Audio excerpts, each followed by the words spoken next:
Jadi berkata berbeda sekarang itu bisa dicap pengkhianat. Judulnya Mas Wapres mundur atau dimundurkan karena memang ini dosa kolektif kita. Ini akan menjadi presidensialisme yang majority, yang saya membahasakannya maaf, presiden yang sialan. Guys, balik lagi bersama Akbar CK. Hanya ada di Indonesia tersangka bebas berkeliaran kemana-mana, bisa menyurati presiden, bisa minta Wapres Gibran untuk mundur, bahkan bikin sayembara yang hadiahnya 100 juta soal ijazah SMA Mas Wapres Gibran Raka Buming Raka. Langsung aja kita saksikan videonya berikut ini. Assalamualaikum warahmatullahi wabarakatuh. Usulan saya agar Mas Wapres Gibran berhenti atau mengundurkan diri mendapat respon dari banyak kalangan. Ada yang setuju, ada yang tidak setuju. Yang tidak setuju, banyakkan para buzzer, para termul dengan argumentasi, ya begitulah. Supaya tidak memperpanjang polemik dan perdebatan, saya ingin membuat perjanjian serius dengan Mas Wapres. Jika Mas Wapres Gibran bisa menunjukkan ijazah SMA atau sederajatnya yang asli, maka saya berhenti mendorong pengunduran diri Mas Gibran. Sebaliknya, jika Mas Gibran tidak bisa menunjukkan ijazah SMA atau sederajat yang asli, maka saya minta Mas Gibran berhenti, mengundurkan diri sebagai Wakil Presiden Republik Indonesia. Karena syarat ijazah SMA atau sederajat itu adalah syarat menjadi calon Wakil Presiden. Supaya serius, saya juga mengadakan sayembara. Siapapun yang bisa menunjukkan dan mendapatkan ijazah asli SMA atau sederajat Mas Gibran, saya akan berikan hadiah 100 juta rupiah.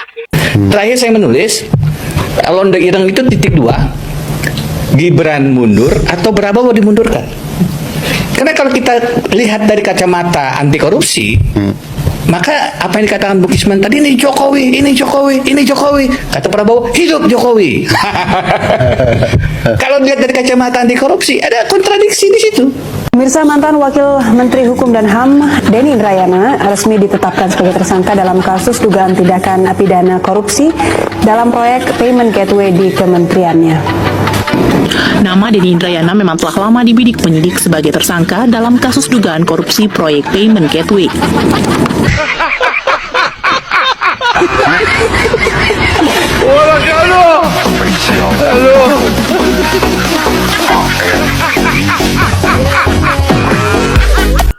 Mantan Wakil Menteri Hukum dan HAM Denny Indrayana menyatakan siap menghadapi proses hukum setelah penetapan dirinya sebagai tersangka dalam kasus dugaan korupsi dalam pengadaan sistem Payment Gateway atau pembuatan paspor secara online. Denny rencananya akan memenuhi panggilan Mabes Polri sebagai tersangka pada hari Jumat mendatang. Ya, sudah siap insya Allah. Jadi bagian dari risiko perjuangan. Selamat datang di negeri seribu cerita, di mana kasus korupsi bisa tidur lebih lama dari cerita dongeng. Inilah kisah Payment Gateway yang menggantung sejak 2015.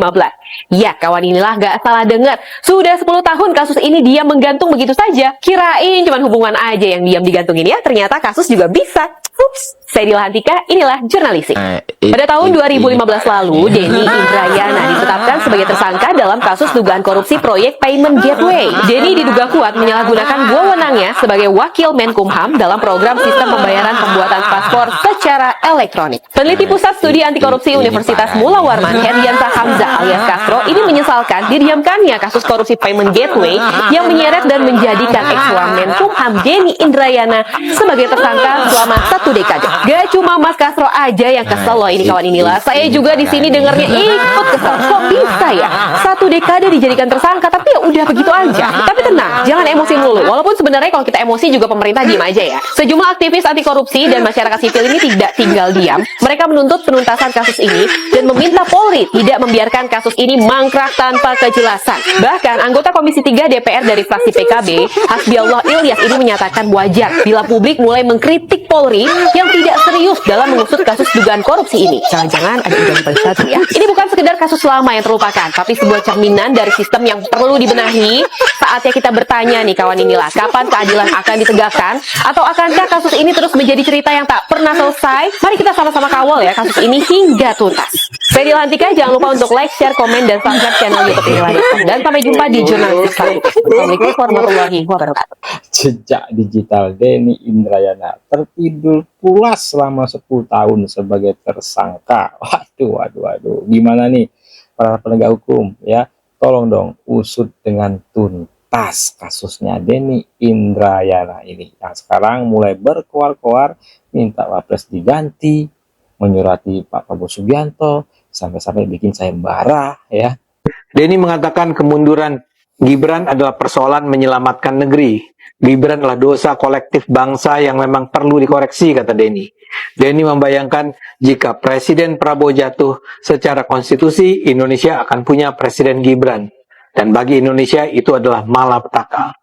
Karena itu, kata Denny, memberhentikan Gibran adalah solusi utama bagi bangsa. Dia bahkan mengingatkan Presiden bahwa jika Prabowo tidak memundurkan Gibran, maka Gibran akan merayap diam-diam dan menikam dalam kelam gelap malam. Apakah usaha mereka akan berhasil? Saya rasa jawabannya akan sangat bergantung pada kita semua. Saya melihat saat ini Prabowo justru menempatkan sang wakil dalam posisi yang sangat strategis. Gibran nampaknya mendapat amanah untuk berbicara langsung pada rakyat. Kunjungan Gibran ke berbagai daerah jelas dilakukan bukan sekedar atas inisiatif pribadi. Presiden Prabowo nampaknya membuat pembagian tugas. Sang presiden mengurus wilayah nasional dan internasional, sang wakil turun ke daerah. Gibran dikabarkan sudah mendatangi 100 titik kunjungan di 30 provinsi. Semua itu dilakukan Gibran dalam waktu kurang dari 2 tahun sebagai wakil presiden. Belum ada wakil presiden lain yang mencatatkan mobilitas kerja seperti ini dalam periode yang sama singkatnya. Jadi berkata berbeda sekarang itu bisa dicap pengkhianat, bahkan oleh orang nomor satu. Ini bahaya karena hari ini saya tulisnya kepada Gibran, judulnya Mas Wapres mundur atau dimundurkan, karena memang ini dosa kolektif kita yang mau tidak mau harus kita koreksi. Gibran menjadi wakil presiden itu kecelakaan konstitusional, skandal konstitusional yang sangat menyedihkan bagi pembelajar tata negara semacam saya gitu. Sehingga tentu Gibran harusnya punya otonomi untuk mengatakan maaf saya belum waktunya. Pak Prabowo mestinya punya otonomi untuk tidak mengajak Gibran. Tetapi faktor paling besar di sini adalah cawe-cawe Presiden Jokowi. Kalau kita tidak lakukan langkah-langkah serius untuk perbaikan, maka kita akan menjadi kendaraan yang digas, mengejar ketertinggalan, kesenjangan ekonomi dan lain-lain, tapi remnya blok. Tanpa pengawasan, tanpa kontrol, maka ini akan menjadi presidensialisme yang majority, yang saya membahasakannya maaf, presiden yang sialan. Aduh, ini Denny Indrayana ngomong apa sih deh tadi? Kayaknya penuh dengan kebencian dan dendam membara ya. Nggak objektif pembahasannya. Makjulkan dari mana sih? Ngomongin makjulkan mulu. Jangan jual-jualan makjulkan terus, Denny Indrayana. Kamu tuh ahli tata negara, mantan menteri loh, mantan wamen. Kamu tuh mantan wakil menteri. Bicara hukum tata negara, minta Gibran dimakjulkan, minta Pak Prabowo di itu, koreksi yang aduh pusing saya jadinya. Kamu tuh ngerti hukum tata negara nggak sih, Denny Indrayana? Memalukan sekali ahli tata negara seperti kamu nih kok minta dimakjulkan. Orang udah hasil pemilu sah kok minta dimakjulkan, kayak nggak ngerti aja. Belajar lagi deh hukum tata negara, Denny Indrayana, atau nanti kamu debat sama saya. Ya, saya tunggu. Kamu debat di mana? TV mana? Tunjuk aja TV-nya. Debat dengan saya. Saya ahli hukum tata boga, ya. Kamu tata negara. Saya tunggu kamu ya, Denny Indrayana. Jangan menghujat Pak Jokowi dan Mas Gibran terus. Kamu akan berhadapan dengan saya. Denny Indrayana katanya mau memakzulkan Mas Gibran. Dia udah mengirim surat ke Mas Gibran, katanya Mas Wapres mundur atau dimundurkan. Pertama, mengapa Gibran wajib dipecat? Jawabannya mudah. Jangankan dipecat dari jabatan wakil presiden. Menurut pandangan saya, sejak awal Gibran tidak layak menjadi calon wakil presiden. Kalian tahu kan, Denny Indrayana ini ex Wamenkumham di era SBY, dan dia juga pernah nyalek tahun 2024 dari Partai Demokrat, tapi gagal. Di tahun 2015 ada 6 kasus korupsi yang jerat Denny Indrayana. Denny Indrayana juga sudah ditetapkan sebagai tersangka 10 tahun yang lalu dengan kasus korupsi 32 miliar. Sampai sekarang kasusnya belum naik ke persidangan. Tahu kan, kualitas orang-orang yang mau memakzulkan Mas Gibran terjerat kasus korupsi, 6 kasus korupsi, dan sudah ditetapkan sebagai tersangka 10 tahun lalu. Jadi gimana pendapat kalian? Tulis pendapat kalian di kolom komentar. Salam digigis. Rapat tikus. Satu hari sekelompok tikus rapat paripurna tikus untuk mengantisipasi bahaya kucing. Nah, itulah video kita kali ini. Silahkan di komentar kalian di kolom komentar.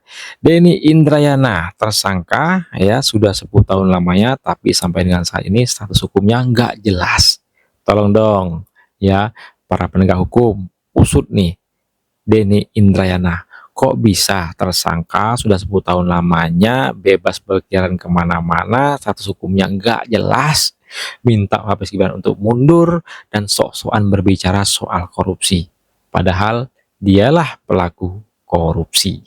Gimana guys? Ya, saya Akbar CK undur diri, jumpa lagi di next video. Assalamualaikum, bye-bye.